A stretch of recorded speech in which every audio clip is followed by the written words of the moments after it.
Des morts par centaines. Le Brésil est aujourd'hui au bord de la catastrophe sanitaire. Dans la ville de Manaus, les familles enterrent leurs morts à la chaîne, dans une région totalement submergée par la pandémie. Un dernier adieu face aux tractopelles qui recouvrent les cercueils. Intensif, un chiffre insignifiant par rapport aux 1,7 million d'habitants que compte la ville de Manaus. Cette semaine, le Brésil a franchi la barre des 5000 morts. C'est le bilan le plus lourd d'Amérique du Sud. Il faut dire que depuis le début de la crise, le président brésilien affiche un calme et une sérénité déconcertante.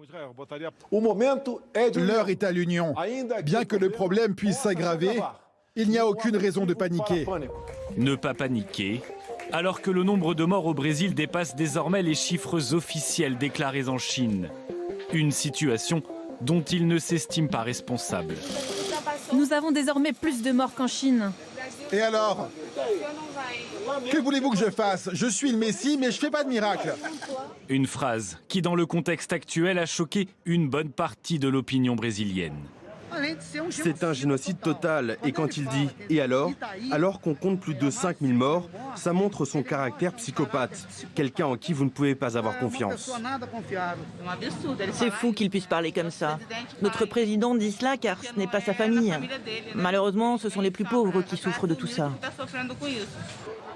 Comme un peu partout sur la planète, le Covid met en exergue les inégalités. Depuis hier, des milliers de Brésiliens issus des classes populaires attendent parfois plusieurs heures devant les succursales de cette banque publique pour obtenir une aide financière. Ce n'est plus rien. Plus rien. Le gouvernement joue avec nous les plus pauvres. Un pays fracturé, car dans le même temps, d'autres manifestent pour la levée du confinement malgré le nombre de morts qui augmente. Des manifestants soutenus sans surprise par leur président qui réclame lui aussi un retour à la normale. Nous jurons tous un jour de donner notre vie pour notre pays. Et nous ferons tout ce qui est possible pour changer le destin du Brésil. Une déclaration sans masque, sans protection face à une foule agglutinée dans un pays.